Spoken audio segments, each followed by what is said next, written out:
All right, we're pleased to be joined by Bay FC CEO Stacy John, and we're going to let her make a quick statement, and then we'll open it up to questions. So, Stacy. Awesome. Thank you. Super excited to be here. I'm new, so I'll start with, if you don't know me, and a little bit about my story, sort of like why I chose to come to Bay. I've spent the last 23 years in sports, but all in men's sports. And I spent the last 5 or 6 years in the global football world with the Los Angeles Football Club. Fell in love with the global game, but have always sort of, after watching Angel City come up right in our building, wanted to get into women's sports and be part of it and really make a difference. So when this opportunity came up, I was incredibly excited. I think this market is incredible. I think the 6th Street backing is exciting. What the founding four have been able to create here, and they only had 8 months to start and get up and running, has just been inspiring.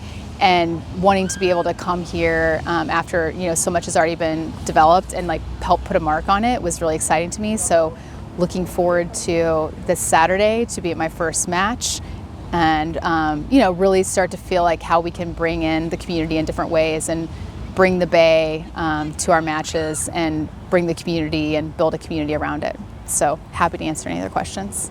All right, thanks. Paula? Paula Maruri, San Francisco, California. The team started with a positive momentum. How important is the process of building that leadership? Thank you so much. Yeah, so I think you're right. There's so much momentum and so much to build from, like I mentioned a minute ago. So I think it is, when you think about 2 years in, it's a startup, and there's a foundation, but there's I think what I'm excited about is coming in and really optimizing and putting processes in and building and developing in a way that you can only do, I think, after people have done the hard work of starting it. So that's what I tend to be better at, is taking, something that people put together and really taking it to the next level. So I'm excited to see, what I can bring from what I've learned, and also what I'm going to learn from people here, both about the Bay culture and about women's sports, which I know a little bit about because I'm a woman, but I think I have never worked and lived in it. So I'm really excited to see, how I can kind of shape my experiences and turn them into something incredible here. What do you think about Emma's job and what she has accomplished in preseason? Emma, sorry, maybe I didn't hear you right, but Emma has, when you look at what Emma has done and also what the team behind her has done to bring in the talent that they brought in, it's super exciting. I think, we have a lot to look forward to on the pitch and hopefully off the pitch too. But I think, what Emma's done, I think, is inspiring. And I think she's also doing a little bit what I've done, building on that foundation that we had that was a great start, and really taking it to the next level and really bringing incredible care and process to things in a different way. Last question, the World Cup's coming up. How do you feel to be part of this process? And then also historical moment around the world. Thank you so much. Yeah, I think if you think about not just this year and the Men's World Cup, and then next year you have the Women's World Cup in Brazil, and then you lead into the LA 28 Olympics, and then not far after you have the World Cup, Women's World Cup coming back here to the States. This is like the beginning of years of momentum for global football. And what a better time for me, I feel like, to be coming into this moment. And like I said, I've spent the last couple of years in it too. But we have so much to do to, I think, help teach the rest of the country what global football is and means, especially in the women's game. I think if you look at what women have done for U.S. soccer over the history of the game, it's incredible. And I think that's what we need to help showcase, is like NWSL has the best women's football in the world. Thank you. Yep. I'm Kristen Gonzalez with the Silicon Valley Business Journal. So you mentioned that you came here and there's already been a nice solid foundation for you to build on. Can you point to any sort of intentions you set when you got to the Bay Area, like pillars that sort of drive your broader vision for the team? Yeah, I think I would start a lot with community. To me, global football is all about community. So when I got here, you can see that there's the beginning of a community that's being formed. But I think the Bay offers the Bay is so wide, 9 counties, lots of different cultures and people. And how do we actually start to figure out how we bring all of that community to us? How do we reach out to everyone in every place and help them understand how awesome global football is, bring them that culture. So I think community is a big focus of mine. And I talk about process. I do think that matters. I think, once you get, startups are super fun and exciting, but then to really become great, like you have to figure out how to be organized and professional. And so like really professionalizing things, which I think also Emma's been doing too, been taking all of what she's learned from her like experiences that have been incredible in developing talent, and how do you bring those here. So I think we're very aligned on both the front office and soccer side on like where we want to go and bringing that sense of community and family, and then but also with it like process and professionalism that I think takes you to that next level.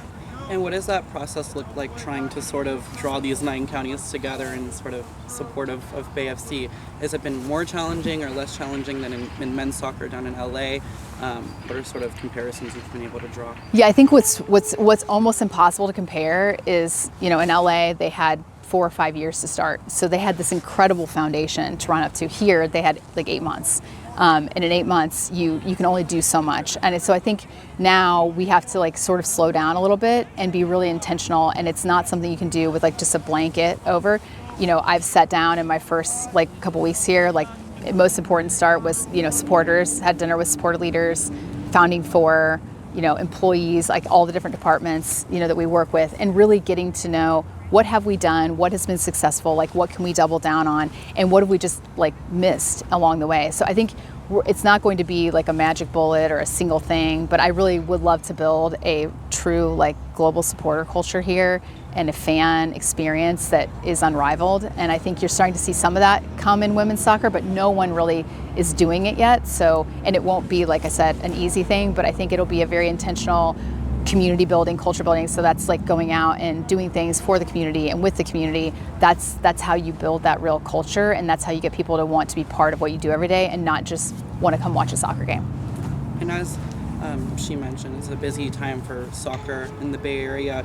Do you feel any of that pressure to sort of succeed quickly with all of this sort of soccer momentum that's going on? Yeah, it's impossible not to take this job and feel the pressure to like instantly succeed. I do think though, if I spend all of my time trying to instantly succeed, it would be bad for the long range like plan in my mind. Like you gotta have a vision for where you want to go, and to get there, generally it's not like quick things. You will see that we are trying to do some things, I think, to elevate the game day experience and kind of bring more of that like Bay culture and community right away. So we may not get it right the first time, but we are going to try to start doing that right away. So hopefully if you show up on Saturday, you'll see a couple new things that'll be fun and interesting and exciting, and we'll be looking for fan feedback and supporter feedback and player feedback on, does it resonate or do we need to keep trying again? So I think there are things that I will try to do, like to make, quick wins, but at the end, I'll be focusing on, the vision, which the vision is to create like a real global football atmosphere with supporter culture, and that takes trust and takes time, and it takes us, really developing those relationships with people in the community. And so, yes, I will be trying to win fast, but I also want to win the right way, if that makes sense. Yes, maybe take a page out of the Quakes book. They're winning early and fast. They are, yes, they are. Yeah, one of a couple teams that haven't lost. And about that success, is that going to be facilitated in the Bay Area? In the South Bay Area region, Bay FC has its reach in San Francisco training facility on Treasure Island. Do you foresee Bay FC's presence in the San Jose area? Can you put like a timeline on that? I think like the reason the founders were so, intentional about Bay versus San Jose or San Francisco or Oakland or anywhere else is because they really want to encapsulate like the entire Bay Area, because it's this unique, like, I guess, group of like culture, all different cultures, and people are so proud of where they come from, and we really want to try to, if possible, represent like all of it. And so I think we won't be looking to select like one piece of the Bay to focus on necessarily. I think that's what you saw with like Oracle last year, is like really trying to find, like, meet our fans where they're at sometimes, and like, get people to experience our product and see who we are all about. So I think it won't be one area specifically or another. It will be difficult, but we really be trying to be like reaching far and wide and like, looking across the Bay as a whole. And have you chatted with any city leaders? San Jose is really pushing to become a destination for sports. Yep. There's mention of a sports entertainment district coming. Have you chatted with any higher ups at the city? That's all coming in the coming weeks. I'm like on day 7. Okay. No. But yeah, it's it's like that's all in the works. So yes, that will all be happening in short order, and people are, to your point, excited about having those conversations, and we're excited about having those conversations too. All right, thanks everybody. Awesome. you so Thank you. much.